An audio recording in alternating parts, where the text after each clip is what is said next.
This is all about loving other people, and it's about showing them the grace of God and how He wants to teach us how to take care of ourselves in a gardening thing that makes so much sense.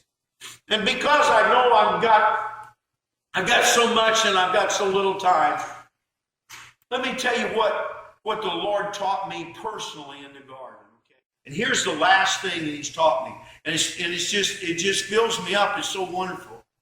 Let me ask you something. When something dies, what does it turn into? When a tree dies, when the leaves die, when the whatever dies, when the corn dies, when the soybeans die, when they die, if they're left alone, when the things die in the woods and the limbs fall, what do they turn into? Dirt. They turn into compost. Right. Compost is all organic material.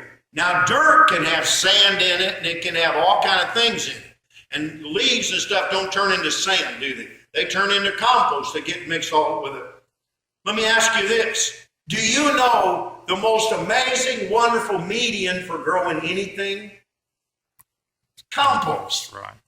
If I could say to you, I've got 40,000 pounds of something, and if one of the choices is compost, you're going to say, bring me the compost. Yeah. Compost is the perfect thing to grow anything. In the garden, in the Garden of Eden out here, compost has a pH of 7. I'm not going to get so technical that I'll lose you. But in other words, it's got the right acid and the right basic level. It's perfect. It's perfect. Compost always ends up perfect. If you start with horse manure and straw, it ends up perfect. If you take with branches and leaves, it ends up perfect. It doesn't matter what you compost, when it's done, it ends up perfect. Do you think that's an accident? Not hard. Oh, no. It comes out perfect. And the thing that it comes out perfect is that about anything will grow in that perfect medium. And in the garden, you know what they're going to grow rice next year. Rice grows in water. Why are they going to do that? Because they're growing wasabi. Wasabi is, I forgot what they said, it's like hundreds of dollars a pound. And it's growing right there. When they couldn't grow it anyplace else, they gave it to him and he put it, and it's growing in the compost. They say you can't grow grapes where he lives, but they're growing grapes, and it's growing in this compost. Here's why I'm telling you that. This is not a gardening lesson. It's a spiritual lesson, but the way you got to go through the garden to get it. As Christians, what makes us different, if we're effective as Christians, is we embrace death every day.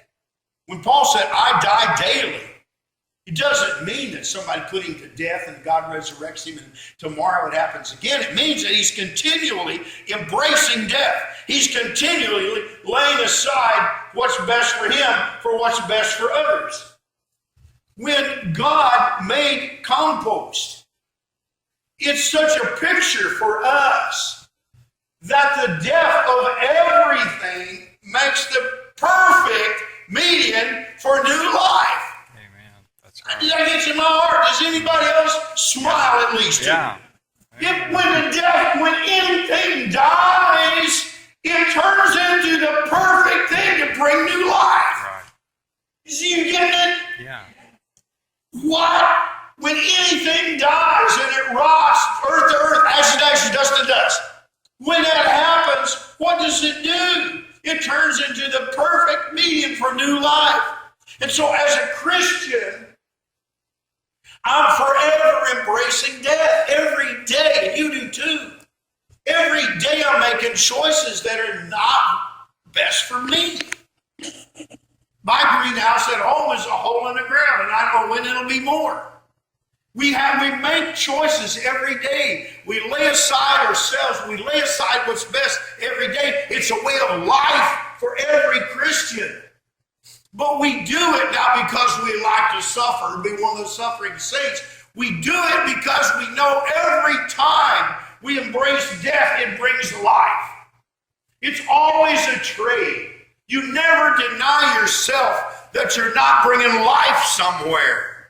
Every time the child, you just slap them silly for what they just did, and you don't, and you hug them, and you you love them. Maybe this wasn't a deed that needs spanking. Maybe you just love them, you hug them and pray them, I love you so much, but honey, what you did is so dangerous, it could have, you can't touch that anymore. You can't chew through the Christmas tree light cords or whatever they're doing, and you just spend time with them, and you just love them, and you resist that thing to be harsh, and you just love them. Every time you do that, you're breathing life into your kids.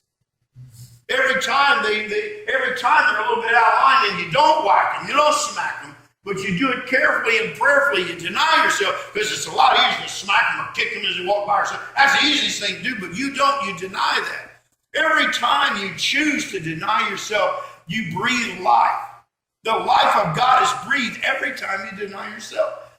If you understand that, then the next time it's time to deny yourself, if you're just thinking about the denying yourself, life's going to be hard. Okay? You're going to say every day's hard. But if you realize that every time you lay down your life, you're bringing life, you're promoting a medium that God can work through to bring new life, then